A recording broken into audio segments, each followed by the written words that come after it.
Hi guys, അസ്സാം വലൈക്കും. Faisal tasty കുക്കിങ്ങിൻ്റെ മറ്റൊരു വീഡിയോയിലേക്ക് നിങ്ങൾക്ക് സ്വാഗതം. നമ്മുടെ ഇന്നത്തെ റെസിപ്പി മാംഗ്ലൂർ വിഭവമായ ബൺസ് എങ്ങനെ തയ്യാറാക്കാമെന്ന് നോക്കാം.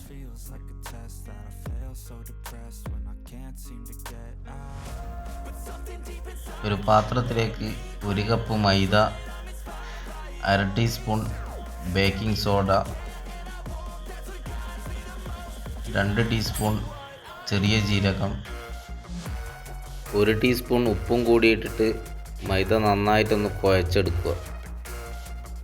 മൈദ നന്നായി അരിച്ചെടുത്തിട്ട് വേണം യൂസ് ചെയ്യാൻ വേണ്ടിയിട്ട്. 4 ടീസ്പൂൺ പഞ്ചസാര, 3 ചെറിയ പഴവും കൂടി ജ്യൂസാക്കിയിട്ട് എടുക്കുക. ഒരു 1/4 കപ്പ് തൈര് അധികം പുളിപ്പില്ലാത്തതുമാണ് എടുക്കാൻ വേണ്ടിയിട്ട്. തൈരും പഴം അടിച്ചെടുത്തതും കൂടിയിട്ട് വേണം ഒഴിച്ചിട്ട് നമ്മളിത് കുഴച്ചെടുക്കാൻ വേണ്ടിയിട്ട്. ഒരു പൂരിക്കെല്ലാം കുഴക്കുന്ന പോലെ നന്നായിട്ടൊന്ന് കുഴച്ചെടുക്കുക. മൈദ ലൂസായി പോകാൻ പാടില്ല. അഥവാ ലൂസായി കഴിഞ്ഞാൽ കുറച്ചും കൂടി പൊടിയിട്ടിട്ട് നന്നായിട്ട് ഒരു ടൈറ്റ് രൂപത്തിൽ വേണം കുഴച്ചെടുക്കാൻ വേണ്ടിയിട്ട്. ഒരു 2 ടീസ്പൂൺ ഗീ കൂടി അതിലേക്ക് ഒഴിച്ചു കൊടുക്കുക. എന്നിട്ട് ഒരു അരമണിക്കൂർ റെസ്റ്റ് ചെയ്യാൻ വേണ്ടിയിട്ട് വെക്കുക. ഗീ നന്നായിട്ട് 2 ഭാഗത്തും പുരട്ടി കൊടുത്തതിന് ശേഷം വേണം നമ്മൾ റെസ്റ്റ് ചെയ്യാൻ വെക്കാൻ വേണ്ടിയിട്ട്. മാവ് ഇവിടെ റെഡി ആക്കിയിട്ടുണ്ട്. അതൊന്നും കൂടി ചെറുതായിട്ടൊന്ന് കുഴച്ചതിന് ശേഷം ചെറിയ ചെറിയ ബോളുകളാക്കിയിട്ട് എടുക്കുക.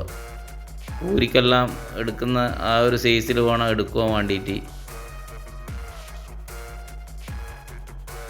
നിങ്ങൾ ആദ്യമായിട്ടാണ് എൻ്റെ ചാനൽ കാണുന്നതെങ്കിൽ ഒന്ന് സബ്സ്ക്രൈബ് ചെയ്യുക. ഞങ്ങൾ അപ്ലോഡ് ചെയ്യുന്ന വ്യത്യസ്തമായ വീഡിയോകൾ ആദ്യം തന്നെ നിങ്ങളുടെ ഫോണിലേക്ക് നോട്ടിഫിക്കേഷനായി എത്തുവാൻ തൊട്ടടുത്തുള്ള ബെല്ലൈക്കൺ കൂടി ഒന്ന് ഇനേബിൾ ചെയ്ത് വെക്കുക. നമുക്ക് പൂരി പോലെ പരത്തിയിട്ടെടുക്കാം. ഒരു ചെറിയൊരു വട്ടത്തിൽ വേണം നമ്മളിത് പരത്തിയിട്ട് എടുക്കുവാൻ വേണ്ടിയിട്ട്. പൂരീൻ്റെ എല്ലാം ഒരു ഷേപ്പിൻ്റെ ആകൃതിയിൽ വേണം നമ്മളിത് പരത്തിയിട്ട് എടുക്കുവാൻ. നമുക്ക് ഓരോന്നോരോന്നായിട്ട് പരത്തിയിട്ട് മാറ്റി വെക്കാനായിട്ട് എണ്ണ ചൂടാകുമ്പോൾ എണ്ണയിലേക്ക് ഇട്ട് കൊടുക്കാം. എണ്ണ ഇവിടെ ചൂടാക്കിയിട്ട് നമുക്ക് ഓരോന്നായിട്ട് ഫ്രൈ ചെയ്തിട്ടെടുക്കാം. നമ്മളെ ബൺസ് ഇവിടെ റെഡിയായിട്ടുണ്ട്. അതൊരു ബ്രൗൺ കളറാകുന്നത് വരെ തിരിച്ചും മറിച്ചും ഇട്ടിട്ട് നമുക്ക് ഫ്രൈ ചെയ്തിട്ടെടുക്കാം. അപ്പോൾ നല്ല പൊങ്ങി വരുന്നുണ്ട്. അത് പൊങ്ങുന്നില്ലെങ്കിൽ നമ്മൾ സോഡാക്കാരം കുറഞ്ഞു പോയിന്നാണ്.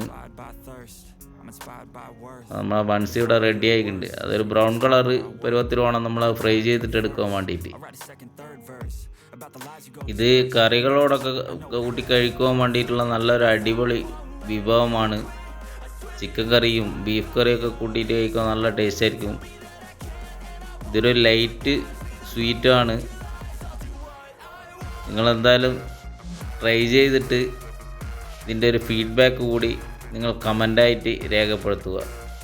വീഡിയോ ഇഷ്ടമായെങ്കിൽ ലൈക്ക് ചെയ്യുക, കമൻറ്റ് ചെയ്യുക, മറ്റുള്ളവരിലേക്ക് ഷെയർ ചെയ്യുക. അപ്പോൾ വീണ്ടും മറ്റൊരു നല്ല റെസിപ്പിയുമായി കാണും വരെ ഗുഡ് ബൈ.